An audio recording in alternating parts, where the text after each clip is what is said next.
Welcome to Sports Talk.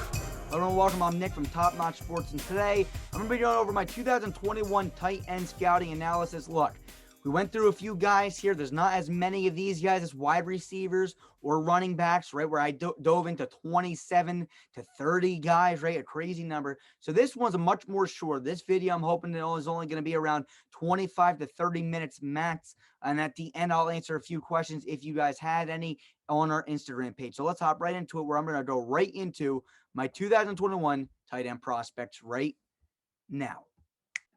All right, so here we go. You see 2021 tight end prospects. And let me tell you something. This year's an interesting class. I got to scout a few guys. But again, as always, this year's been a little funky because of COVID and everything. There's not a lot of film to watch. But I did deep dive into some of these guys, and some of them have a bright future ahead of them. So let's hop right into it.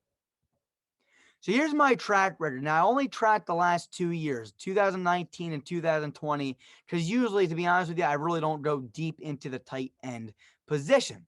But as you guys can see, here's my track record. So let's go to 2019 first. 2019, as you guys can see, I was a big fan of TJ Hawkinson. He was honestly probably my favorite tight end I have scouted all time. Great in the run game for run blocking. Great in the pass game as a receiver. He can do a little bit of everything. I'm a huge fan of TJ Hawkinson to this day. He's my favorite prospect I have ever scouted, and we'll see how he ranks up compared to this year's draft. The next guy you guys see here is Noah Fant. I had him ranked at 2, and Irv Smith ranked at 3. That was 2019. 2020, here it is. Adam Troutman at 1, Cole Kmet at 2, Albert O at 3, Bryson Hopkins at 4, Harrison Bryant at 5, Jared Pinkney at 6, Thaddeus Moss at 7, Hunter Bryant at 8. Hunter Bryant, I wasn't a fan of. He was only 6'2". He looked like a very slow wide receiver to me that couldn't play wide receiver because how slow he was, so he played tight end. He did have some success in Cleveland last year as an undrafted free agent, I'm pretty sure. He had some success over there in Cleveland, so maybe I was wrong with him. Maybe he should be a little bit higher. Maybe he's a mismatch kind of a guy. But really, I was a huge fan of Adam Troutman. A lot of people weren't. He went to New Orleans. And Cole Kmet, of course, went to the Bears. Albert O has a lot of potential, but he went down with an injury last season. So we'll see how this rankings plays out. But here's my track record since I've been scouting tight ends. Here's my grading scale. And one thing I want to point out is this is the complete analysis after film study and pro days. I'm done with the tight ends. This is as far as I'm going to go. Again, if I don't have someone listed, it's because I didn't scout them. So everyone you're going to see today are all the tight ends I scouted. Another thing I want to point out is my grading scale is completely biased to receiving tight ends. As you can see, I don't grade anything for their blocking, although I do put it in my notes, and I will be telling you who's a good blocking tight end, but that's not part of the grade scale. So if they have a high score as a grade scale, that means that they scored high in their receiving grade. If you want to know my personal analysis, that will be at the end of the video. So again, I graded their release, their route running, their catching in traffic, special catches and toes and bounds, speed, size, agility, and their fight. Let's start with the first guy, and Kyle Pitts. Kyle Pitts is by far the best tight end in the draft, right? Everyone knows it. Everyone's been saying it. This guy's a monster, right? He's not a kid, but he's a man who robs a ball out of the air. It's amazing. He's like a thief who just robs a ball out of the sky. It's amazing what this guy can do. He will go up and use his 6'6" body to get a ball in midair. He is fast for his size, has a large body, can catch a ball in traffic, over someone or on the sideline. This guy is going to be a special receiving tight end, okay? So here you go. He had a 77. That means he scored 77% of the 100 possible points. So there's not 100 possible points. I'm sorry I said that word weird. He scored 77% of the possible points in general, okay? There's more than 100 points he's able to earn. I think there's like 150 that you're allowed to earn. Here are his strengths. Here's his weaknesses. His strengths, he can high point the ball. He's a 50-50 ball guy, right? He's a guy that can go up and get it. He uses his body to get back to the ball and position himself in a good way. He has great size at 6'6", 246. He's great at catching the ball in traffic and over the middle of the field. He has special catching ability, going up with one hand, two hands, whatever it may be, getting tugged on the jersey, whatever it might be. He's able to catch a football. He's really good at keeping his toes in bounds, and he's fast, man. He runs a 4.4, 4.40. He looked fast on film. He was impressive. His only weakness, in my opinion, is his agility. I don't see him really juking people out of their shoes or anything. He's more of a hey, I'm going to beat you by catching the ball on you, and then we'll see what I can do after that. So Kyle Pitts is an all-around really good tight end. He's not a great blocking tight end either, okay? Some of these other guys are going to be much better all-around tight ends, but this guy as a receiver, he's absolutely incredible. Might be the best receiver in the draft, and that goes for tight ends and receivers. Here's his stuff, as you can see. So his release is a B. His route running's a B. His catch and traffic's an A+. His special catches and toes and bounds an A. His speed's an A-. His size is an A+. His agility is a C. And his fight is a B. Again, you guys are more than welcome to hit pause. Do whatever you want with this slide. All right, here's our next guy. As you can see, is Pat Fryermuth. I'm pretty sure that's how you say it. He earned a 69 for his grade. That's a 69% of the possible points available to be earned. Again, he was pretty good on film. In old school, I am going to take these yards. Thank you very much, kind of a tight end. He's a powerful runner when the ball is in his hands. He will not go down easy. He lacks explosive speed, which is going to hurt his stock a little bit in today's NFL. But he also reminds me, and his nickname was Miniature Mini Gronk, okay? That's what he kind of reminds me of. I don't know what it was. He's not really a fast guy. His playing style is like Rob Gronkowski. Now, again, I'm not going to be one of these analysts that say, oh, this guy's the next Gronkowski. No, he's not. But what he is, and I will go up and down the alleyway to support this guy with this, the one thing that this guy does really, really good is being able to catch balls in traffic or around somebody. So here you go. And he fights for the extra yards too, which reminds me of Gronkowski. So he fights for extra yards. He's a powerful runner. He catches in traffic and over the middle of the field. He uses his body to position himself well, come back to the quarterback and do all that kind of fancy stuff. He's great release-wise. He can get off the linebacker or safety, whoever discovered him very quickly. He has a special catching ability, one hand, again, snatching him out of the midnight sky, whatever it may be. He's incredible with that, and he's really good at keeping his toes in bounds. His weaknesses are his agility. Again, he's not going to beat you juking somebody out or anything like that. This guy's a power guy. Get the ball in his hands, he's going to run you over, right? He's going to take those yards and say, thank you very much, right? He's an old school style tight end. He's not a fast guy. And again, we've seen old school tight ends look really good, right? Not being fast, right? These guys are just power tight ends. Rob Gronkowski is not fast. I know today's NFL, with especially someone like Kyle Pitts, Noah Fant, all these guys coming in the NFL, Evan Ingram, Darren Waller, they need speed. But Pat Fryermuth is going to catch the ball and run you over. An old school kind of tight end. And his other weaknesses are route running. He doesn't really run great routes either. Just a guy that's going to take yards that the defense gives him. Here are his grades. You're more than welcome to hit pause and look at this if you want to. Again, do whatever you want with this. But you can see one thing I really point out is his fight, how he fights for extra yards. Yeah, he's incredible with that. All right, so the next guy is Brevin Jordan. You see he got a 69 grade as well. Look, here's his ability. I mean, this guy is not a big, tall guy, but he's heavy, and he has a burst of speed. So let's hop right into what I say about him. A little undersized height-wise, but makes it up with his weight. Seems to be a more athletic big man, as he is pretty agile. Can also make people miss an open space and run through a few people. He has a great burst of acceleration and good route running. So Brevin Jordan is a guy that, again, smaller height-wise, not really a big, tall guy, but can make people miss an open field, also run through people at times. Look, here's his strengths. He's pretty good at agility, can make people miss an open field. He fights for extra yards. He's pretty good at catching balls in traffic and over the middle of the field. He has that special catching ability too, up and over people, one-handed, all kinds of things. He has a burst of acceleration, which means to me, he's not fast, right? As you see here, he runs a 4.67 in-game film. He didn't look fast, but he has a burst of speed. And in that matter, I mean, think about a wheel route. He'll run the flat nice and slow and then boom, dart up the field. And sometimes he catches the defender really off guard with that. And he creates opening with his burst of acceleration. He has pretty dang good route running too. And he fights for extra yards. I don't know why I listed that one twice as well, but I'm sorry about that. But again, this is not necessarily my rankings. My rankings will be at the end of the video, but let's just keep going forward here. Here's his grading. Again, you're allowed to look at it, do whatever you want. Again, you see his catch and traffic's pretty dang high. His speed's a little bit slower. 4.67 is not fast for sure. And his agility is not bad for a big man. Here's the next guy, Matt Bushman. Yeah, I like this kid. Finds ways to get open, has a great release, uses his size to get to the ball, whether he is working back to the ball or getting the ball out of the air. basically just like plucking it out of the air. Fights for extra yards as well. Strong as shown on film and his bench. Question the speed. Looked decent on film, but did not run a 40-yard dash. So that kind of puts it up in the air, right? He looks okay, but there are some questions whether or not he's that fast. Okay. Like I said, this guy can find holes in a defense. Okay. He really does. He finds a hole, exploits the hole, uses his big body, gets back to the football, has a great release, right? Guys aren't going to really be able to press him off the line, able to avoid him right away. That safety linebacker is not going to really be able to press him at all. Uses his body. As I mentioned, he works back to the football, positions himself greatly to go up and get the ball. He's pretty good with that. He's very strong, like I mentioned.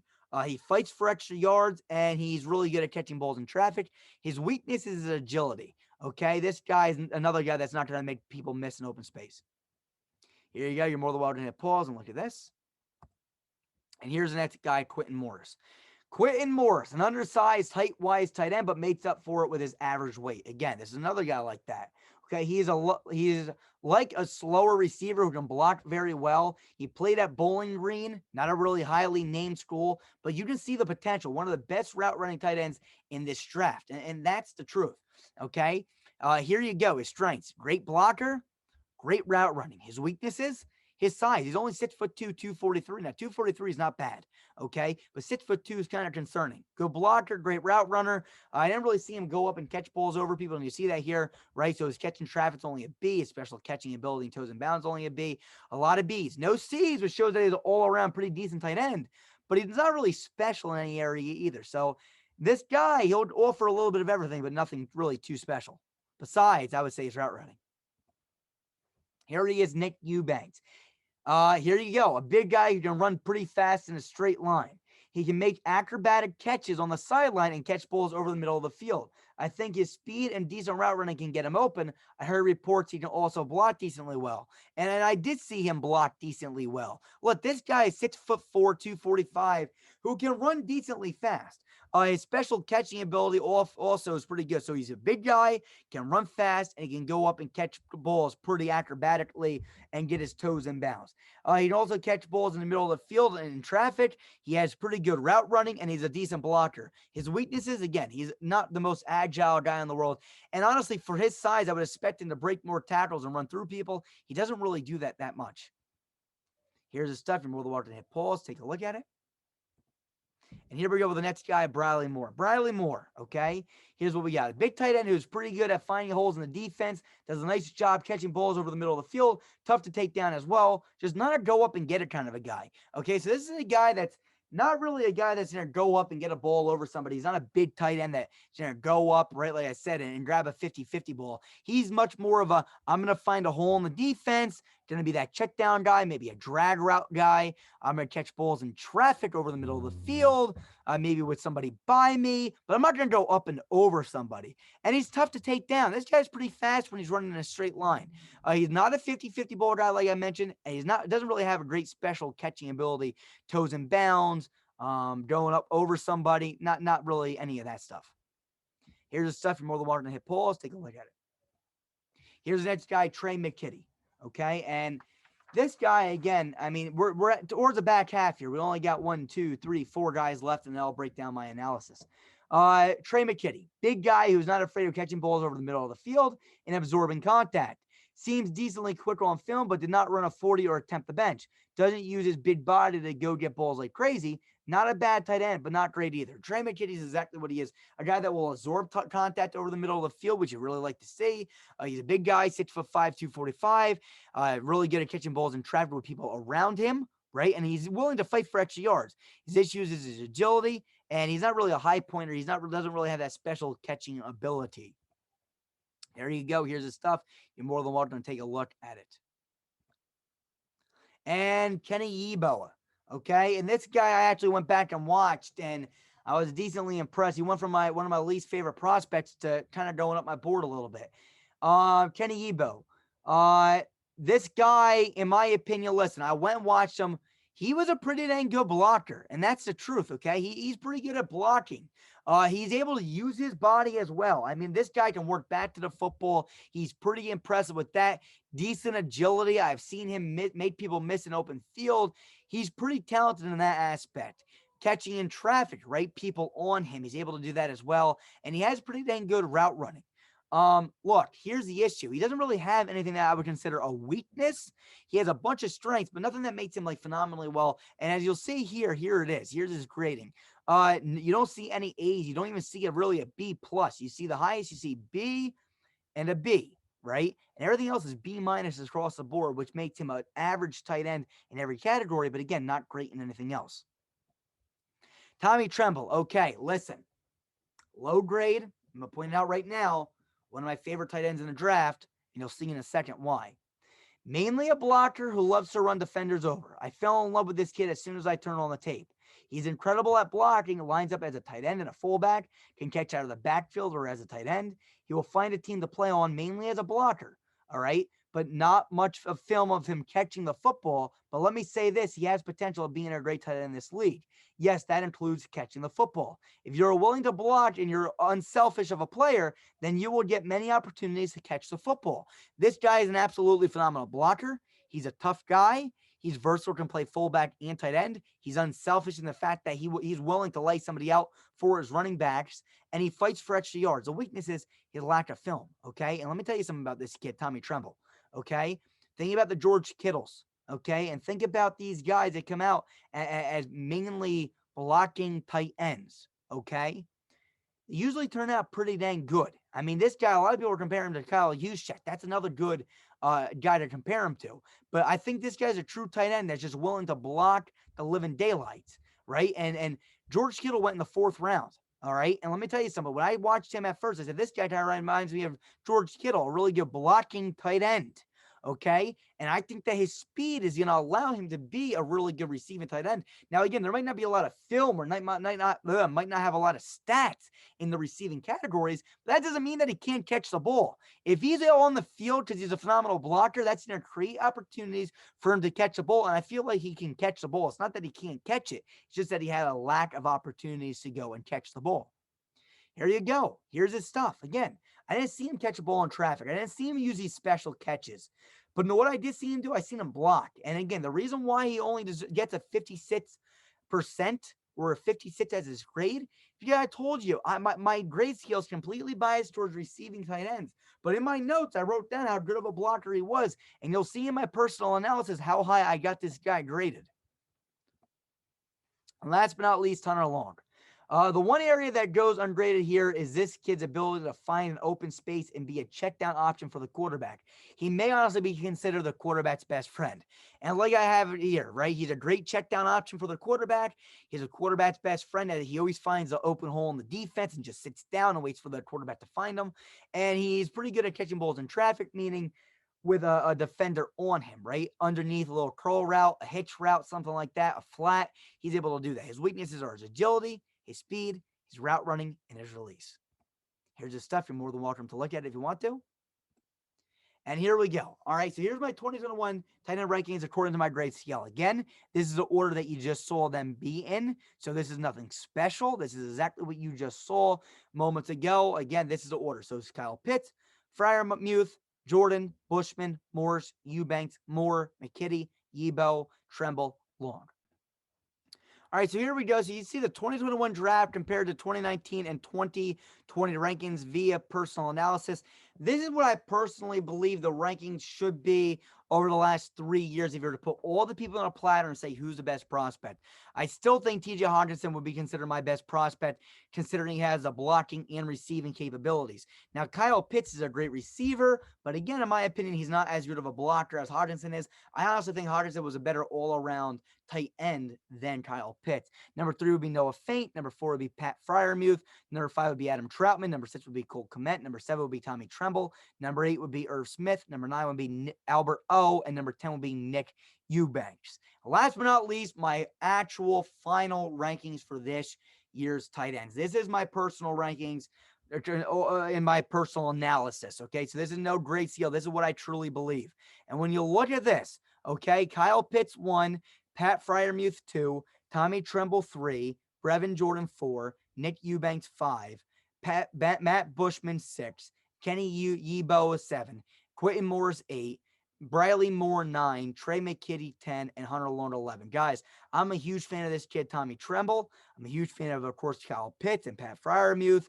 I really feel like these top, honestly, I would almost say 7 have something really special with. I mean, all these guys should be pretty dang decent.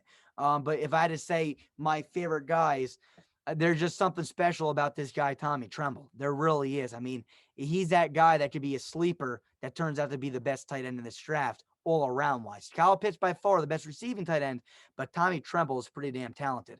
Guys, I'll be right there now to talk to you in person. All right, so there you have it. I don't know what happened to my camera. There we go. So there you have it. There's my tight end rankings.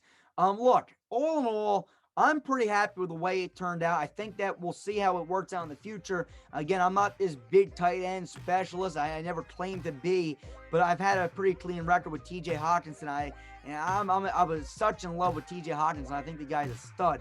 And I really see a lot of similarity with someone like Tommy Tremble, that he's an all-around tight end. Again, Kyle Pitts, again, could very well be the best receiver in this draft, not just as a tight end, but all around in general. So, guys, let me know what you guys think in the comment section below.